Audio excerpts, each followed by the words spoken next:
欢迎现场的观众朋友们，同时也欢迎电视机前的观众朋友走进天津卫视的大型情感节目《爱情保卫战》。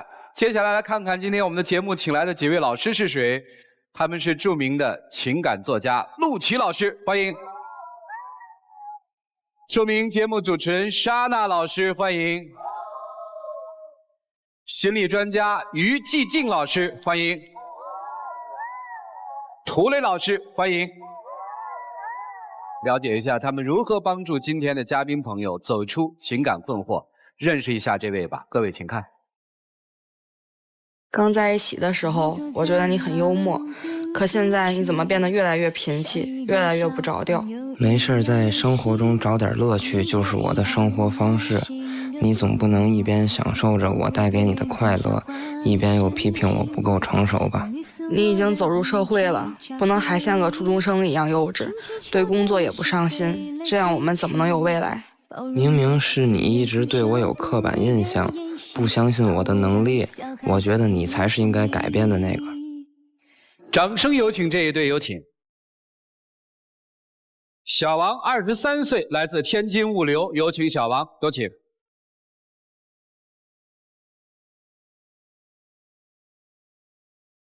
小雅22岁，来自天津学生，有请小雅，有请。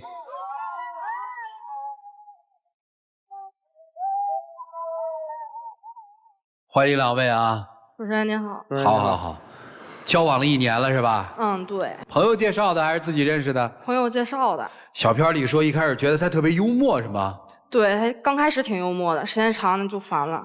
那就怪你了，人家还是幽默，只是你烦了吗？今天谁要来的？我要来的。来干啥？就来解决问题嘛。啥问题？他太贫了，这个人他嘴里没有实话。不是，你可说的是2件事啊。贫归贫，没实话是没实话啊。先说一下没实话这个事儿吧。哦，行，您说。平常他约会总是迟到，每次一问他在哪儿了，他总说啊还有10分钟就到了，结果每次我都得等他1个多小时。我下班回来以后，那都几点了，路上有突发情况，而且我要是直接告诉你我有多长时间才能到，你不当时你不就急了吗？那你怎么这么多借口呢？今天堵车，明天工作忙，没有个实话。我就是想让你觉得等我时间没有那么漫长。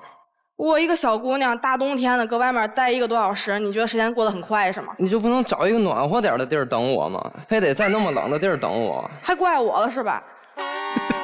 你这不是属于跟人抬杠吗？你就告诉人家姑娘，你说你找个暖和的地儿，我得1个多小时，这才是。我要是跟她说实话，当时就得骂我，脾气不好。你不该吗？问你呢，该不该？该。这不叫什么没有实话，就是说，他跟你约会的时候经常迟到，不守时，是吧？他不仅是这样，他还吹牛。我们俩在一起的时候，他跟他朋友说是我追他，给他写了38封情书，1天1封，到后来最后他答应的我。啊！我在我朋友面前吹牛怎么了？而且本来就是你先追的我，咱俩都在一起了，你帮我圆个这个谎怎么了？帮我写几封情书怎么了？那你把我说成这样，我一个女孩子这么追着你，人家怎么看我？你有什么挂不住的？那你太优秀了呗。对，我也是想在我朋友面前给你塑造一个痴情的形象，这不证明咱俩好吗？对不对？啊，真说不过你，我不跟你说了。啊，哎，我问个问题啊，到底你们俩谁追的谁啊？我追的他，但我没给他写情书啊。那没吹牛啊。我没给他写情书啊。他就是把他艺术的夸张了一下啊。太夸张了吧？是这意思吧？对，就是这意思。哎呦，来了劲了你，这不叫吹牛，这叫炫耀，是吧？那还有一件事呢，您再看看呢。啊。我跟我朋友说想看演唱会，他倒好，听见以后来一个啊，包在我身上，我朋友多，你们别管了。到最后票也没拿来，是他从那个黄牛那儿买的加价票。你们当时2个小姑娘一直就那么看着我说，哎，我们俩想看演唱会，我能不答应你俩吗？气氛都给我架在那儿了，我不答应你俩，我根本就下不来台。而且我确实有个朋友的朋友，他是管这个票务发行的，但是他回老家了，我答应完你俩肯定得。对吧？得把这票拿到你们这儿，得让咱看上，对不对？那你花这么多钱买这个票，那钱不是咱俩的吗？你钱好挣吗？我挣钱，我乐意给你花，咱看上不就得了吗？对不对？我不跟你拼，我不跟你拼。不跟你拼了。姑娘的意思是给我买就行了，别给我闺蜜买呀。你得听，是这意思吧？也是吧。你看，就这意思。你花我们钱请闺蜜，那哪行啊？重点在这儿。行，听明白就男生那点小自尊、小面子。不是还有什么呀？他跟我父母面前也这样。我带他回家，我妈聊天的时候说自己腰疼，他又来那句话：“嘿，包在我身上吧。”我有一朋友是骨科主任，让人家上门来给您按摩，给您治病。这吹大发了啊！对，这个确实，我之前有个朋友，他就是学骨科还有推拿这块的，而且平时他给我摁也绝对没有什么问题。那也不是骨科主任呢。而且我看阿姨也没有什么问题，就是平时累着摁就能好。而且我第一次上门，谁不想脸上有点光回来，是不是？他那个骨科医生就一学推拿的，那别这么吹牛行吗？给我都能摁好，怎么给阿姨就摁不好呢？我妈身子跟你一样吗？阿姨体格比我都好，行不行？不是，你应该实实在在说，你说我的朋友是一做推拿的，推拿的不错，阿姨你要相信，我给他介绍到家里来推推不就完了吗？对，干嘛吹那牛啊？当时不就为了第一次去要点面子吗？听明白了，在你父母面前也吹小牛是吧？对。现在有点烦他这个，还有别的吗？太烦了，他接下茬。我大学嘛，他歇班没事干，说我陪你去旁听一下，陪你听个课。那我说你行，你来吧。他没有书啊，他不是我们学校没有书啊。那一进门，老师就看见他说：“同学，你书呢？”哎呦，他来个，哎，老师，我叔跟我婶儿在一块儿呢，气我老师直接把他赶出去了。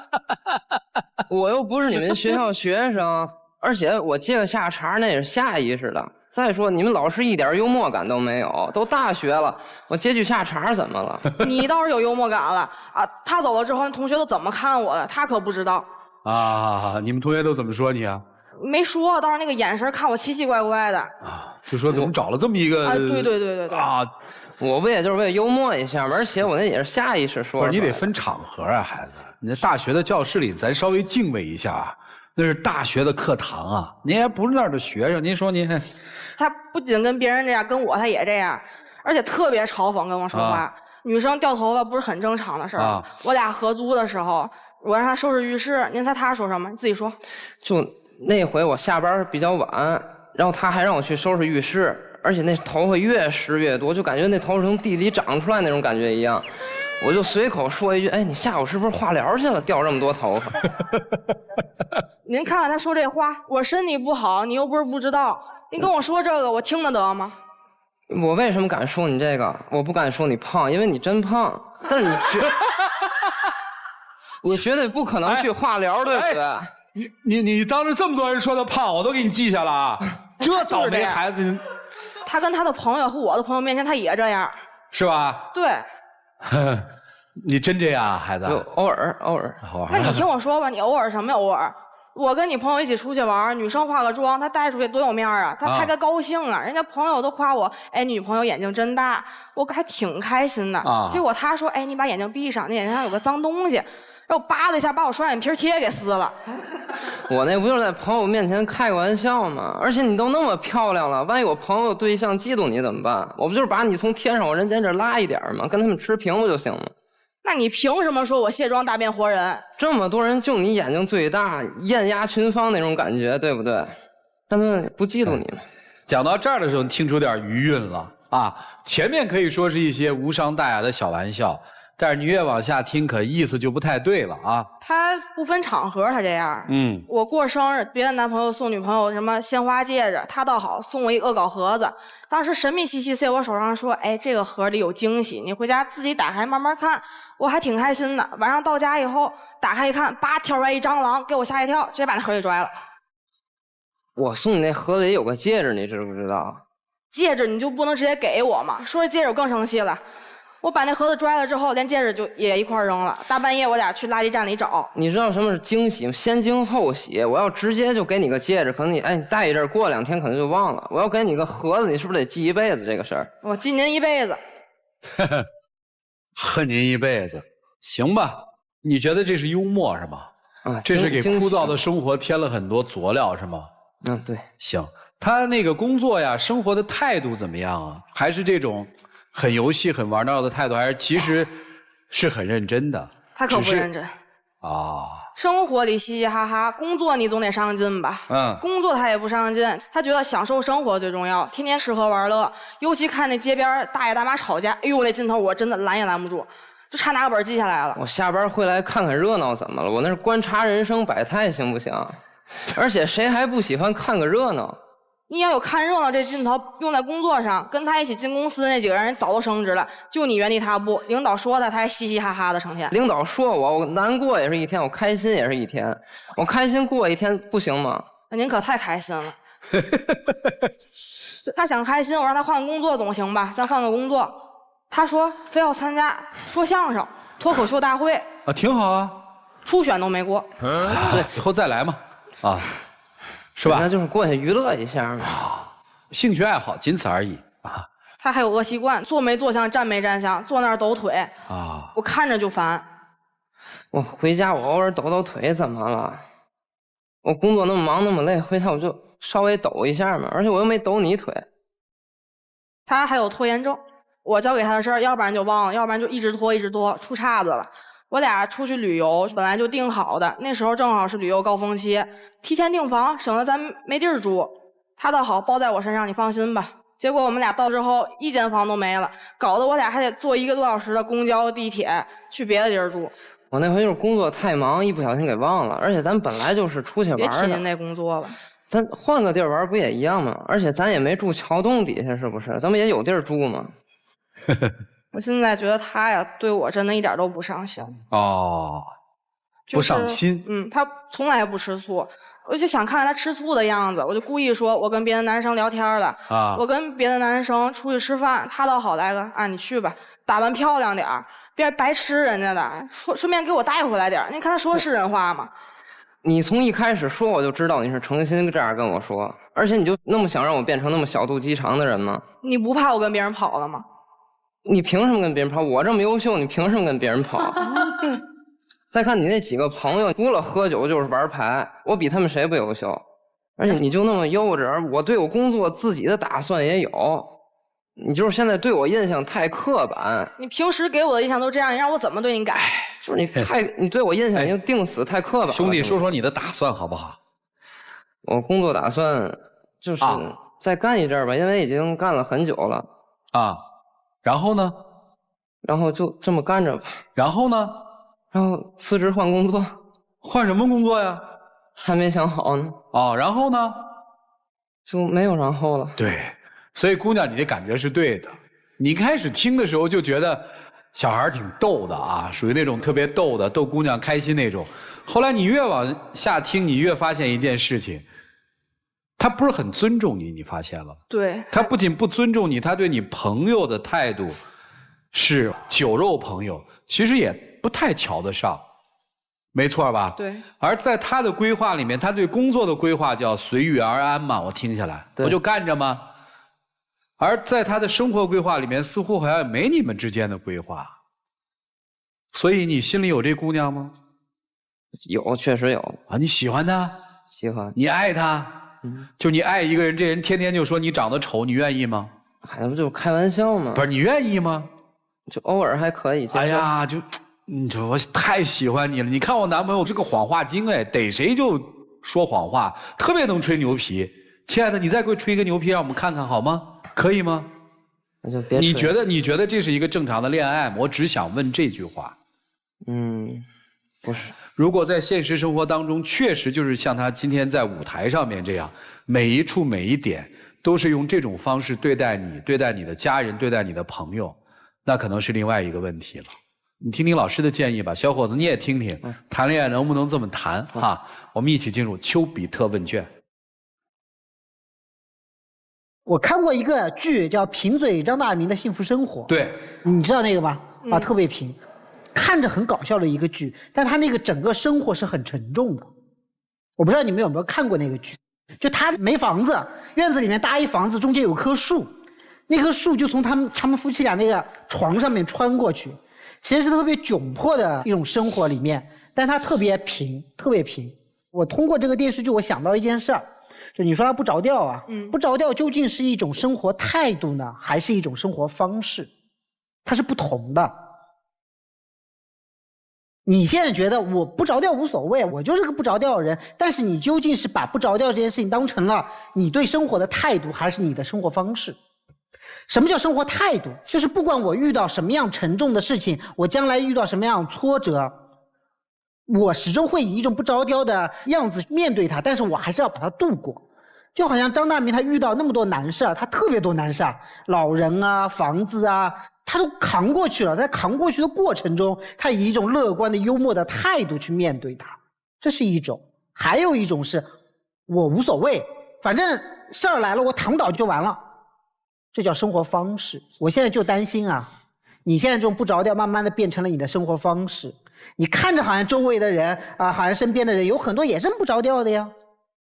但他们遇到事情的时候又是怎么样的呢？你遇到事情的时候又会是怎么样的？其实你上来说几句话我就听出来了，你是一个特别聪明的孩子。聪明孩子有一个问题，尤其是一些从小就很聪明的人，还有一个很大的问题，就是不尊重这个世界，看不上这个世界。真的，就你上来之后，那个赵川老师说，哎，你不尊重他的朋友，其实他整个世界他都不尊重，看不上。我聪明，凭什么你们要守那么多规矩？凭什么你们要这么按部就班？凭什么你们这些人要那么沉重？我们这些人年轻的时候也没那么沉重。我年轻的时候，我的一张名片上面写的杜甫咏李白的2句诗：痛饮狂歌空度日，飞扬跋扈为谁雄。这是我的人生态度、人生写照，到最后一样的。为什么？因为你会发现，原来成年人去守一些规则，不是为自己守的，就是这样。所以事儿倒不是这么大事，年轻嘛，我只是提醒你一件事：我们在刚刚毕业的时候，我们可以以一种不着调的方式去面对所有的人和事情，但是聪明不是用在这个地方的。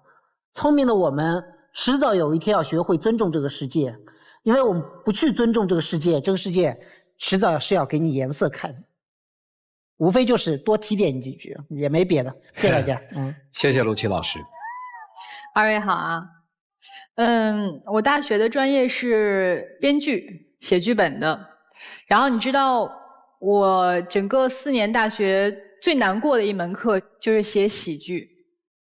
喜剧是最难的，就是把人逗乐这件事儿非常难，因为把人逗乐，我们叫幽默，幽默是高级的，你这叫耍贫嘴，耍贫嘴是低级的。所以我希望你认识到你自己想要的一种人生态度是什么。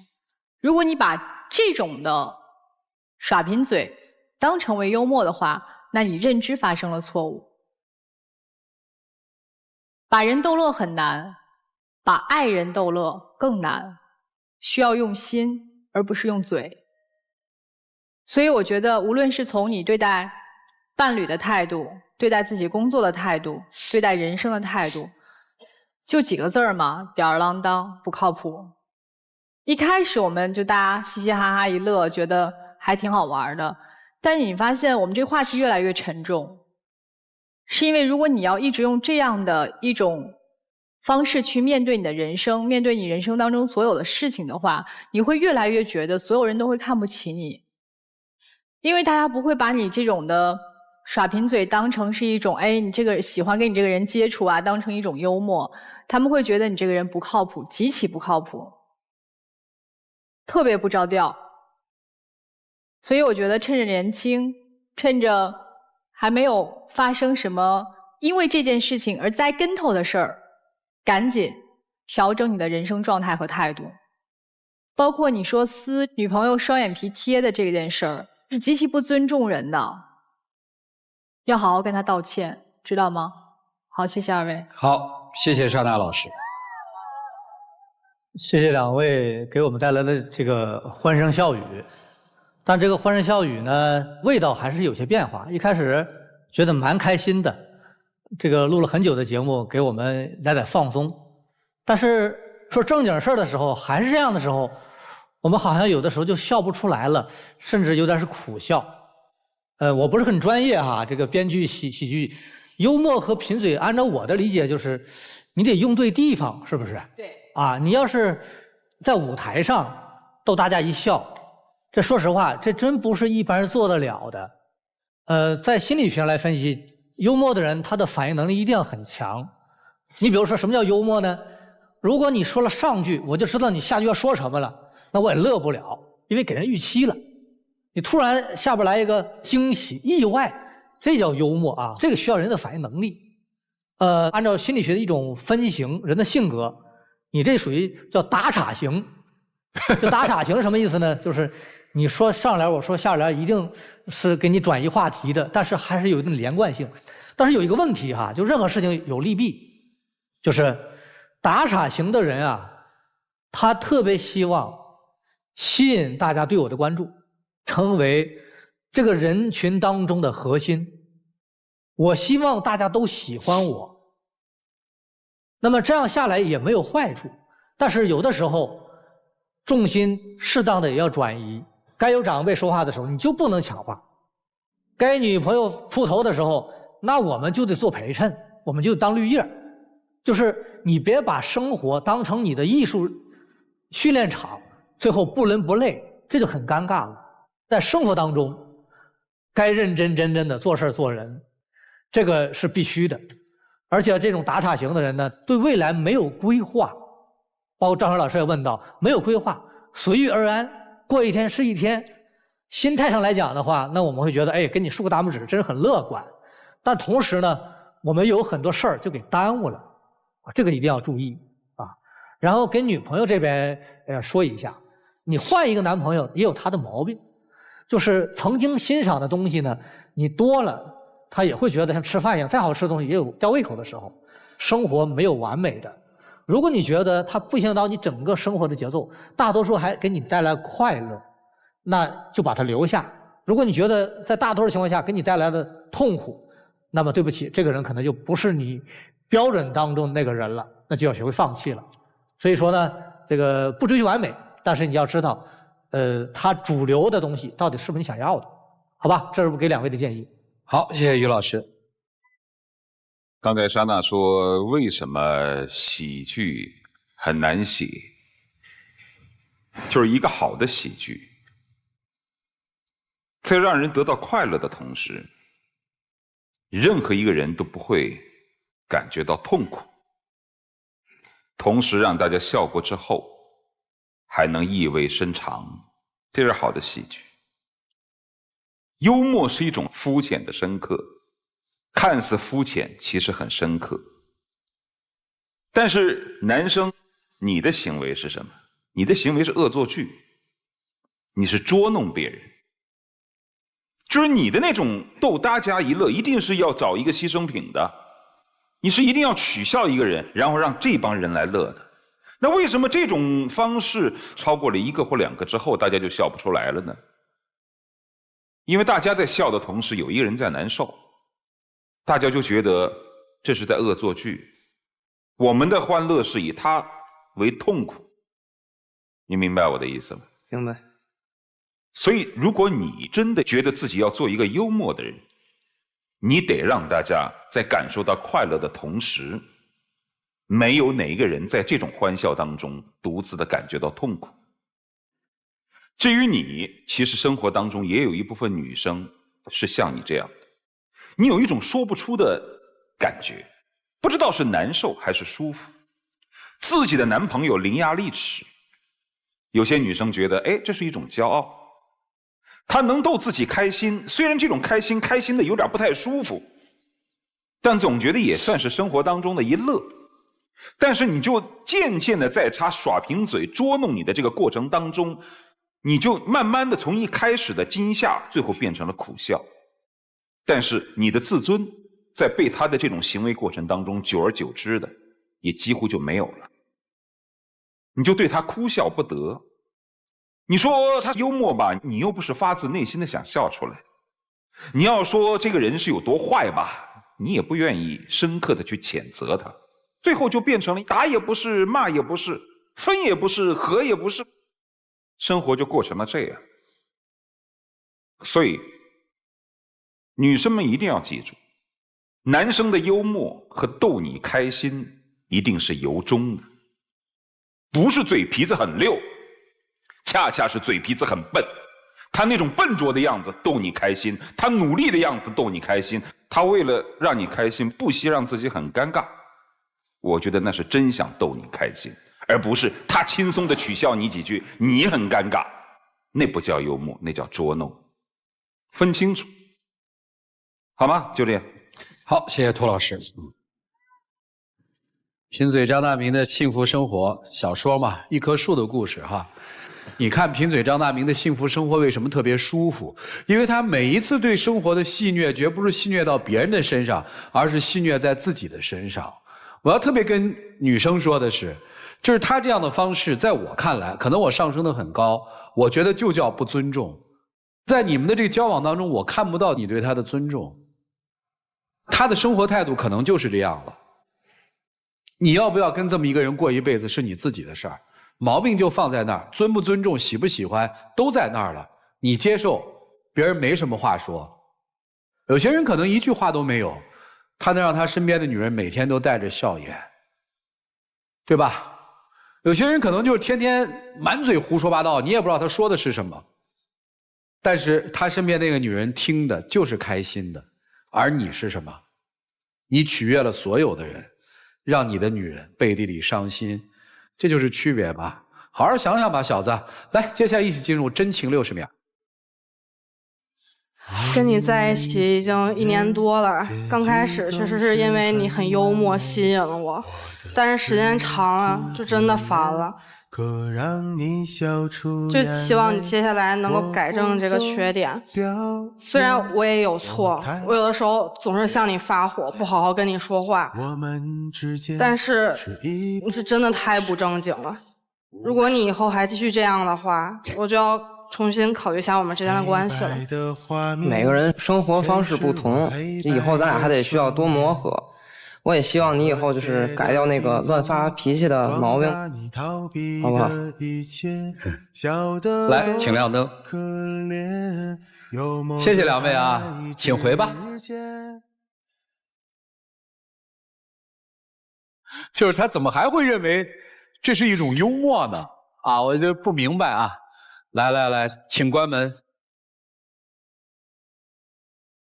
所以关于生活，每个人的理解、解读不一样，你看待事物的角度一定是不一样的。接下来我们来看看这对年轻人自己的选择是怎样的，请开门。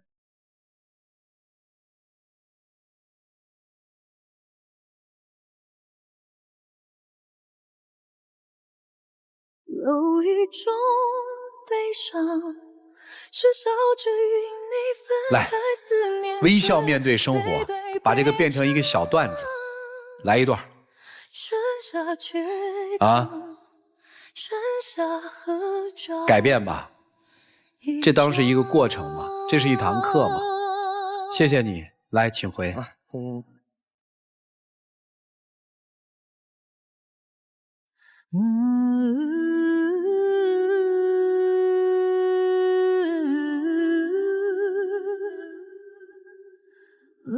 好了。接下来了解下一对年轻人在他们的爱情路上遭遇了怎样的困惑。各位请看。你为什么对所有的事情都那么较真，全部都按自己的思维走，一点也不顾我的感受？我就是想让你多学一些东西，是为了你好，你怎么就不领情呢？你不注意自己的形象，也不注意自己的身体，我劝你的时候，你不也是固执己见？平时因为个小事你就跟我大吵大闹，如果你再这样，我们真的没法走下去。掌声有请这一对，有请。小李21岁，来自河北，程序员，有请小李。小周21岁，来自贵州，学生，有请小周。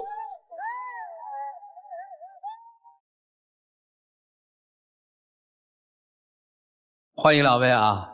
咋认识的呀？一河北，一贵州。我到唐山上学嘛。啊，你在唐山上学？对。你在唐山工作是吧？我目前在北京工作，但是我目前又在北京了。对。啊，咋认识的呀？通过媒体网恋。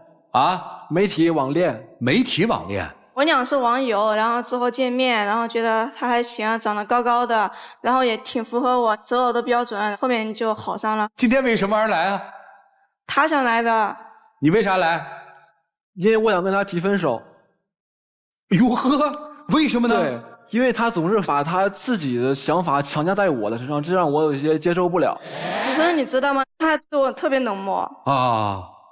现在就不是他在那个北京实习嘛，然后我俩算异地吧，然后平时我不是就挺想他的嘛，然后我就给他发个消息，我说我想你了，然后正常人不都回一个我也想你了吗？你猜他咋回的呀？他哦，我知道了。然后我平时跟他说我肚子疼，然后他也永远只会跟我说一句多喝热水。然后有的时候我不是那个搬东西嘛，然后我划到手了，然后我就把我那个受伤的手，然后图片发给他看，然后他跟我怎么说？他说没事，你晾一会儿那个血就干了。他就一点都不关心我。是不关心吗？还是不会表达？我并不是不关心，而是你说你就回去，我也想你了，不行吗？你就不想我吗？首先是你确实是没问呀，对吧？如果你问了，你说啊我也想你了，对吧？而且我现在确实是程序员工作，我每天工作确实很忙。他的意思就是说，你应该这么发，他就会回答了。我想你了，逗号，你想我吗？问号，他就会回答说我也想你了，是这意思吧？哦，对，你看，一定是这个意思，而不能说我想你了，他肯定说哦，我知道了，对吧？对，他就不愿意多和我说这些话。你那个肚子疼，他回的是喝白水是吧？对。你希望的答案是什么？肯定希望他多关心关心，问候问候我是吧？那你应该说，我肚子疼，逗号，需要你的关怀，发回去。其实你明明知道他不会来那套，那你就不要太苛责他。我说的是这个意思啊，我没有说谁对谁错的意思。接着往下。还有就平时他不是总说这个工作忙嘛，然后我俩就异地这么多个月是吧？他从来就没有主动的回来唐山看我一眼。异地几个月？6个月了，小半年了都。为什么不回唐山看人家？因为我是程序员的工作，我每天工作到晚确实是很忙，工作压力也很大。我不希望你带给我一些来自于生活上的压力。怎么就压力了？你知道吗？那次我就抽那个周末没课去看他，然后那个北京风特别大，到他家的时候我都感冒，然后我就躺床上，我就说，北京确实不太适合你生活，去一趟就感冒。因为那次真的风特别大，特别冷，然后我穿的挺薄的也，然后到他家我真的就特别难受，我躺床上我就说亲爱的，你能照顾一下我，陪陪我吗？我特别难受，然后他不搭理我，还是自个忙自个的工作，特别冷漠对我。不是。爱有很多种方式存在，而且你是感冒它是一种自愈性疾病，在我认知它是有一个周期性的，3到5天就可以好了。而且我不是给你烧热水了吗？我觉得做得很对啊。主持人，你看吧，他就觉得他就烧个热水，他就已经做得很多了。对，你根本不是要一杯热水的，对不对？对呀，陪陪我就哄哄我呀，就我身边特别难受是吧？陪陪我也行呀。他就自个忙自个的工作，他就不管我。这个好像显得有点冷漠，是吧？特别冷漠。但是我现在致力于我的工作，也是为了咱们以后啊。但你现在你都顾不好，你还顾将来呢。现在咱们就有问题了，你知道吗？主持人，还有你知道吗？就他，我每次去他家，然后他特别乱。你别看他现在规规整整的站台上就挺干净的，其他生活特别邋遢。我今天就带了他一张平时那个出租屋的照片，你大家可以看一下。你看那个床上那个吗？这不挺好的吗？作为一个单身平时可比这个已经是我拍的最好的了。老于，你看看你的宿舍有这么干净吗？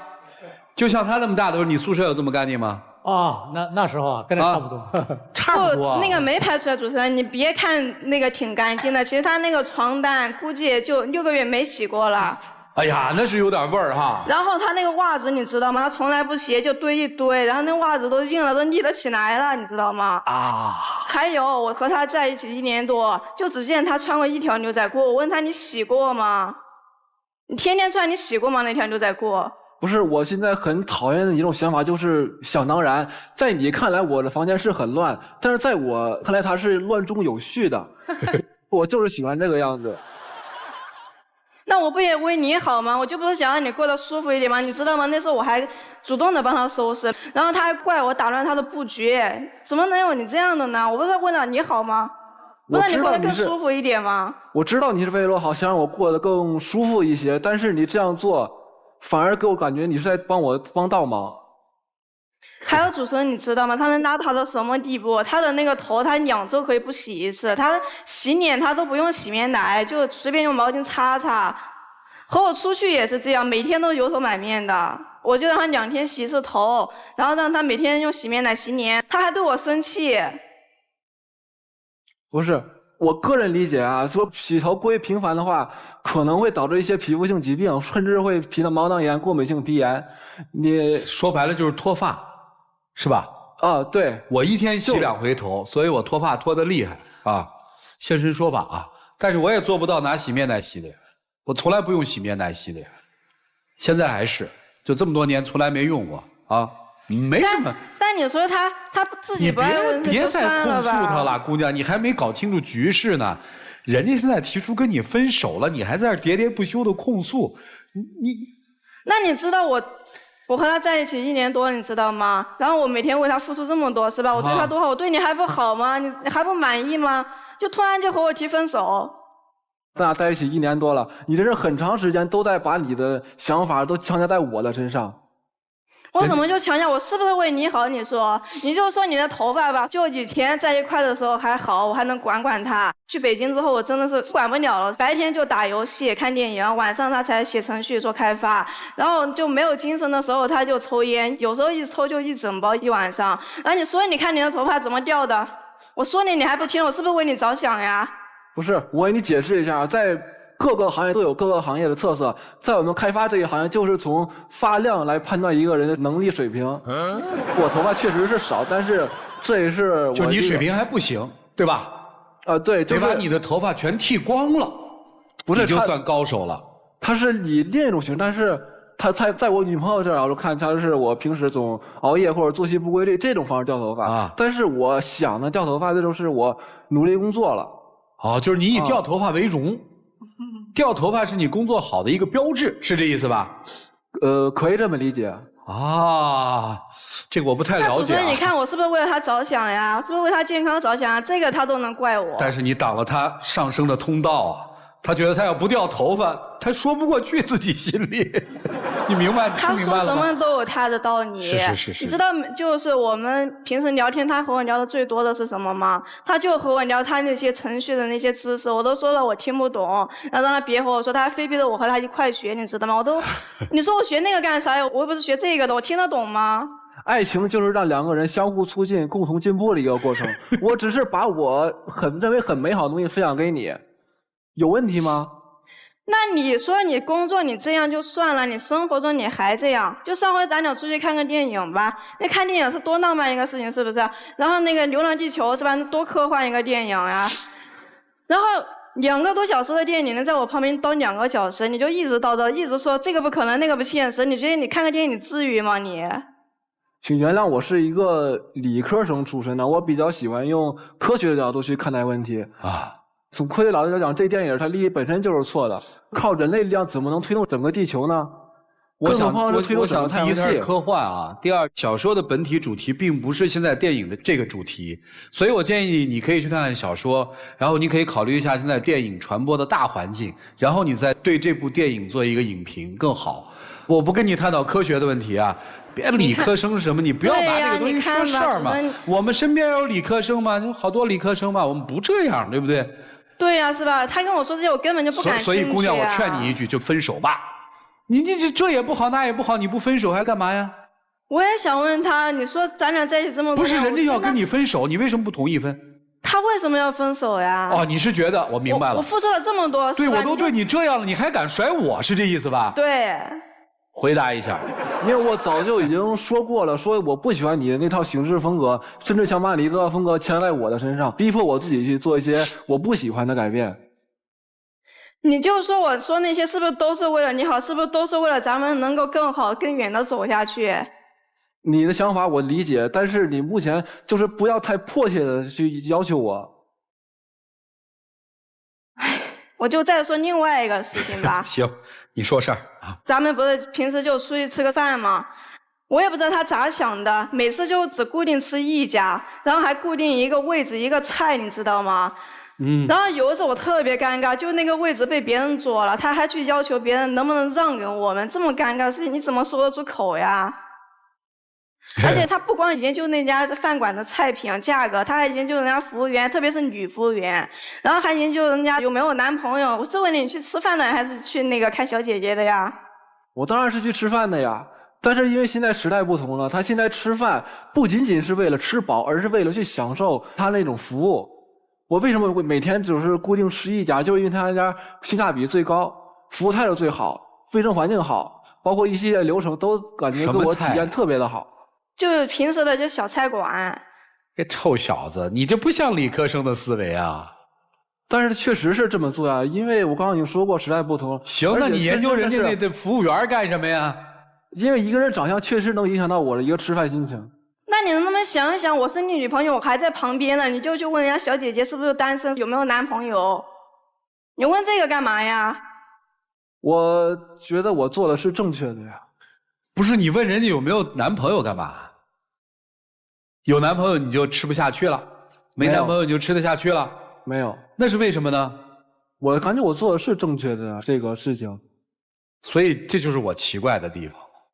女生你看到了这么多你认为奇奇怪怪的，对吧？你不可理解的。对。而这个男生现在又提出来了，说我要跟你分手，而你又说我不分，为啥？因为我是这样想的，两个人在一起挺不容易的，是吧？既然在一起了，就一直走下去，不也挺好的吗？我向你提的意见是不是为了你好呀？你就改一下不行吗？然后你就因为我向你提意见，你就要和我分手，你觉得这个合适吗？首先，我感觉我并没有做错什么事情，而且我真的很讨厌你那种，就是那句话说的，就是你以为的就是你以为的吗？我真的很讨厌你把你那套做事风格或者是生活习惯强加给我。那你就说，就比如拍照这个事情吧，主持人，我和他在一起1年多，我就只有他的1张证件照。从那个网恋到现在，我就只有1张证件照。然后平时我闺蜜朋友他们想看一下他长什么样，是吧？我就只能给人家看1张证件照。你觉得这个合适吗？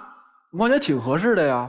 首先，咱俩在一起最开始认识的时候就是1张证件照开始的，而且证件照这种东西在我心里是一个很正式的一个代表。给他们看我证件照，说明我对这件事引起了足够的重视。既然他不喜欢拍，我给他拍，是吧？那次还是我和他1周年纪念日呢，我就想发个朋友圈纪念一下。然后他不愿意拍，我就偷偷拍了1张，就偷偷发了1张。结果被他给知道了，然后他就一直怪我，非让我删，然后我不删，他就说侵犯他隐私权，他还要告我。我俩是男女朋友，你告什么告呀？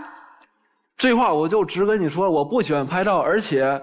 那你不喜欢拍照，以后咱俩如果结婚的话，你是不是连婚纱照你都不拍呢？结婚的时候肯定是会拍婚纱照的，但是在我现阶段，我就是不喜欢拍照，而且那件事确实是你做错了，你在没有经过我的本人的允许下，擅自把我的图像或者一些资料发布给他人看，这就确实就侵犯了我的一个权利。可是我就想和你拍1张照，哪个男女朋友没有1张合照？大家不觉得奇怪吗？不是。如果是男女朋友没有合照的话，很奇怪。对呀。但是如果有一方没把你当成女朋友，或者他觉得这不是一段恋爱关系的话，没有合照，我觉得就不太奇怪了。对呀。我说的话你懂了吗？我说的话你懂了吗？我懂。对，你今天是来挽回的，对吧？我就想问问他，我都付出这么多了，是吧？我照顾你，然后我一直关心你的健康，然后你就为了不想让我管你，你就要和我分手。我知道你是为了我好，我做的还不够吗？我要怎么做你才满意呀？行，我帮你翻译一下，就是女生问你，能不能不分手？你开个条件出来，是这意思吧？那就是我怎么做你才满意嘛？能不能不分手？这就是说，能不能不分手？能。但是我不希望他非常迫切的要求我去改变一些我的生活习惯和一些作息。哎呀，现在男生就是特别想分手，对吧？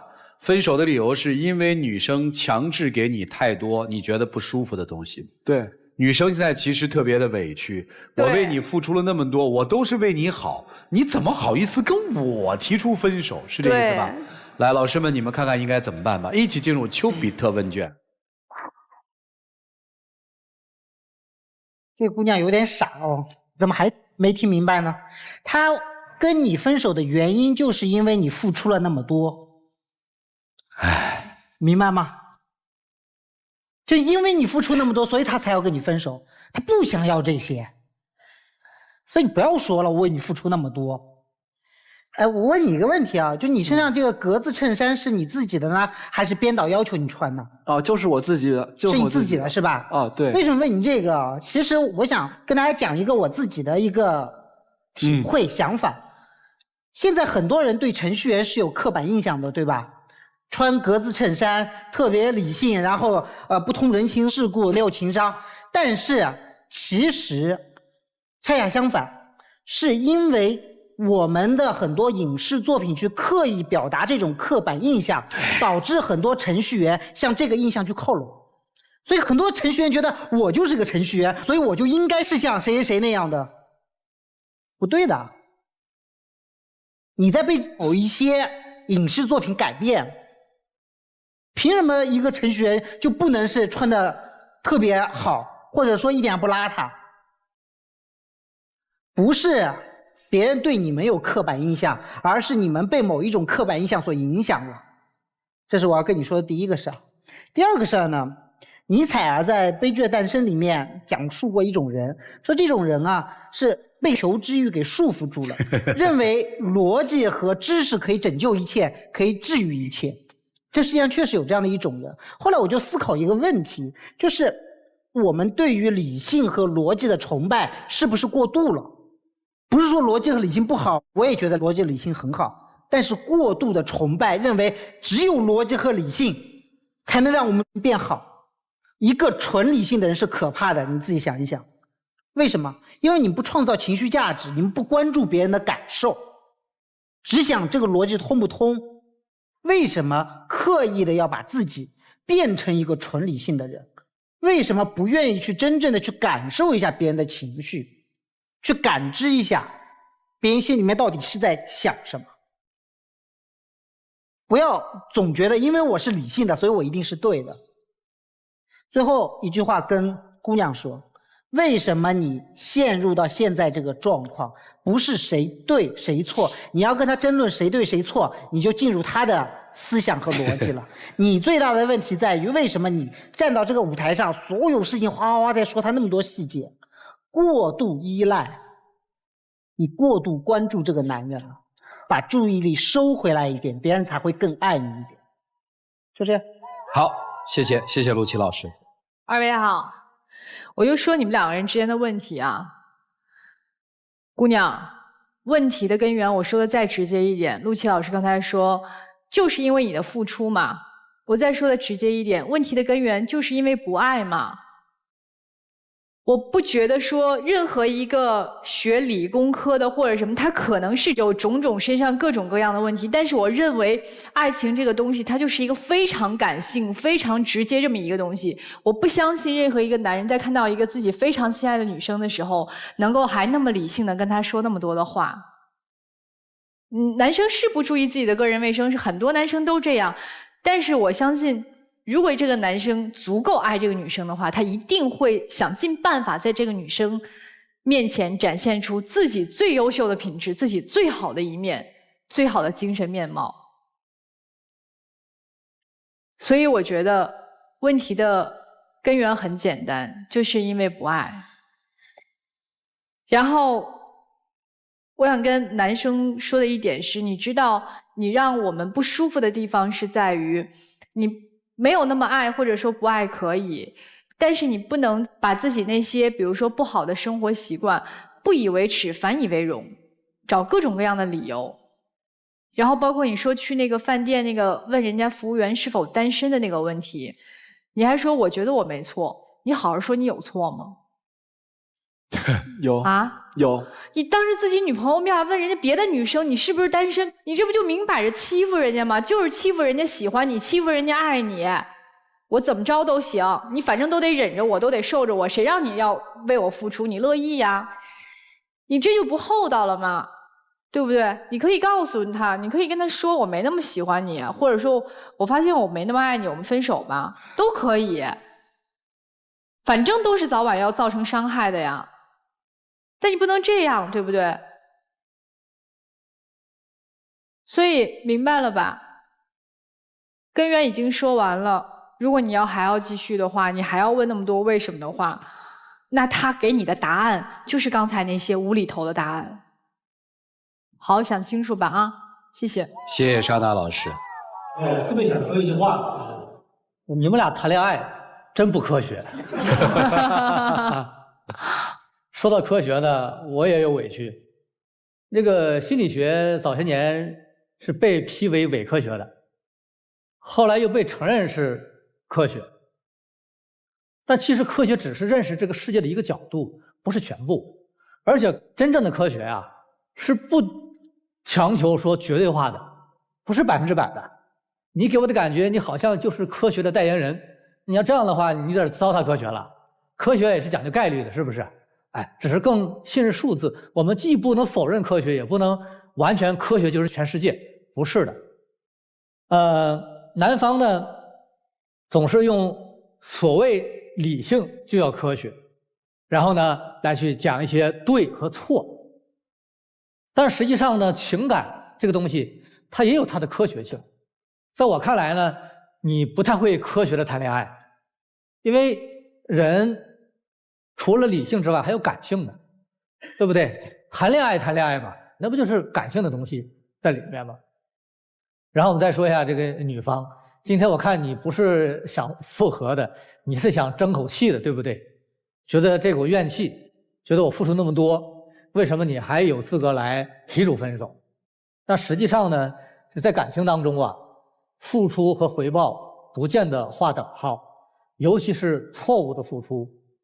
那边讲以我为中心的是我对最重要，这边呢是我以为我对你好最重要。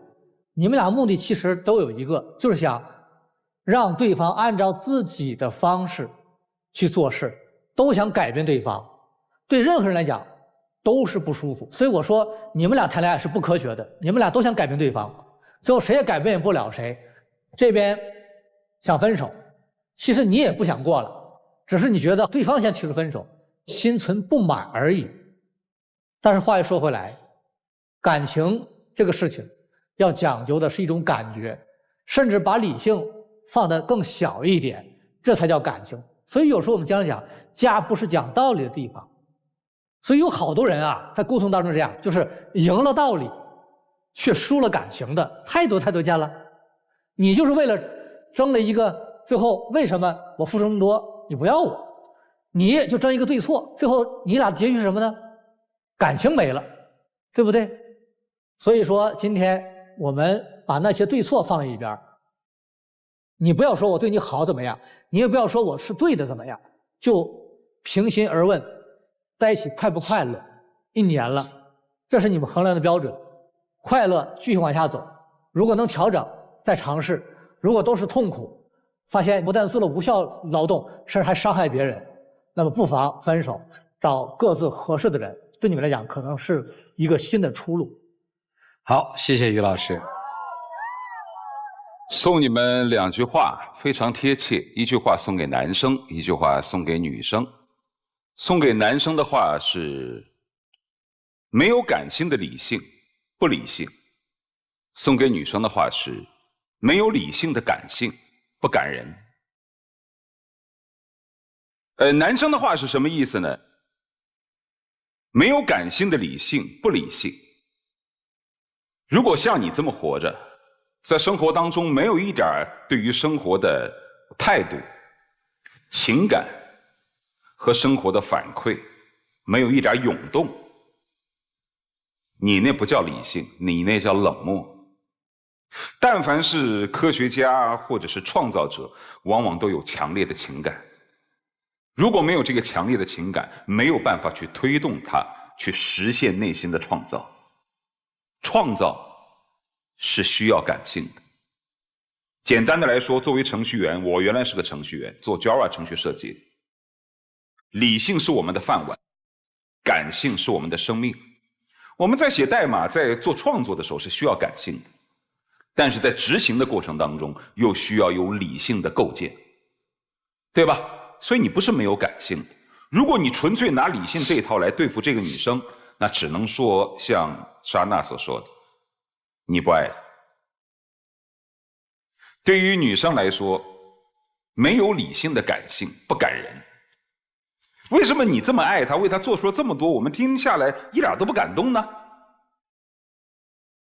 当一个人不理性的去判断我需要什么样的爱情，我的爱情付出去值不值得，这个人值不值得我去珍惜，我就一股脑的通过一种冲动去对他付出，那样的感性一点都不感人。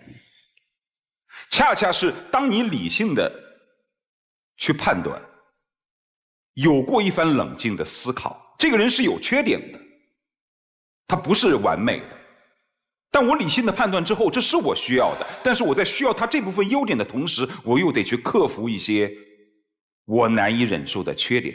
于是在纠结之下，这种理性通过感性来表达，这种感性是很感人的。你明白我的意思吗？就当你好好的思考完了之后，觉得我要付出了，这值得我付出，通过了这种挣扎，克服了自己内心的一些问题，这种感性是感人的。但事实上在生活当中，很多女生她们的那种感性一点都不感人，因为她们没有过理性的思考。是，爱情是感性的，的确是这样，大部分是感性，但也一定有理性的一小部分。如果爱情只是感性的话，那就轰着脑子谈就是了，你管它结果是什么，反正想爱就爱，哄哄骗骗，全都是感性，那是傻。以感性著称的爱情当中，一定有一部分内心挣扎的部分，所以我们需要冷静下来，好好考虑一下，我的这种感性付出是否值得？好吧，仔细想想这2句话，就这样。好，谢谢涂老师。什么是爱情的本能？所谓理性和感性，谈恋爱的时候一定是极其感性的，但是在这个感性的背后，已经积累了无数的理性积累量了。这个量叫什么？你所见到的恋爱方式，你所听到的恋爱方式，你所习得的恋爱方式，它有一个综合判断。当这个女生出现的时候，马上信号对上了，就是她，就是那一款，这就叫心动。所以在心动的时候，你从来不会想我为什么会去爱她，那是因为你太多的理性的东西集合之后的一个因素。所以我的建议特别简单，有时间的话，做一些相对理性的积累，少看点儿无逻辑的、呵呵一乐的、短平快的、碎片化的东西，到生活里去看，向生活里去找。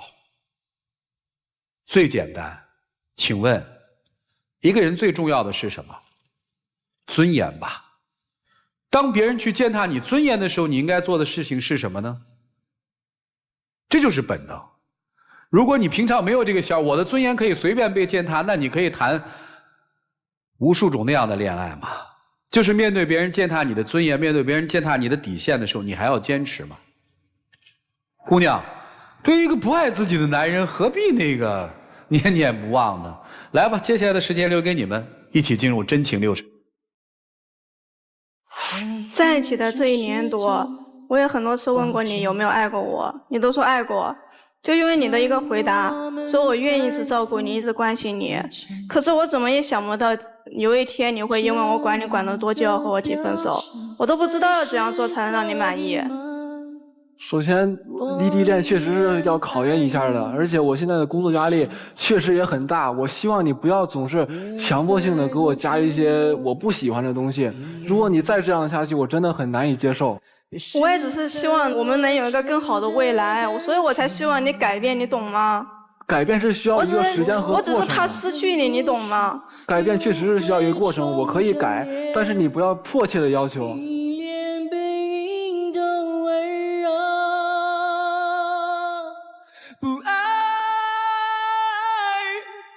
谢谢2位，请回。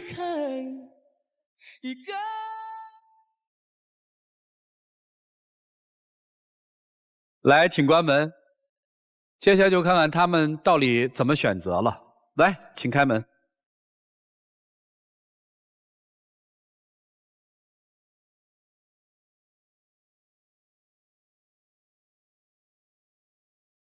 有一种悲伤还有话说吗？为什么我对他那么好，是吧？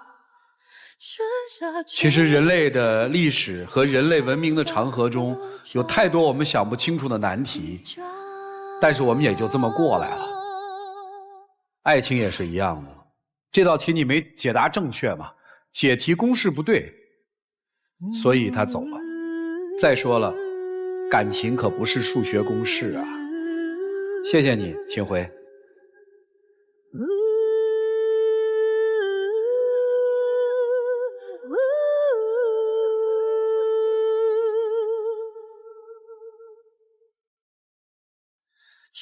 生活里哪有这么一条定律嘛？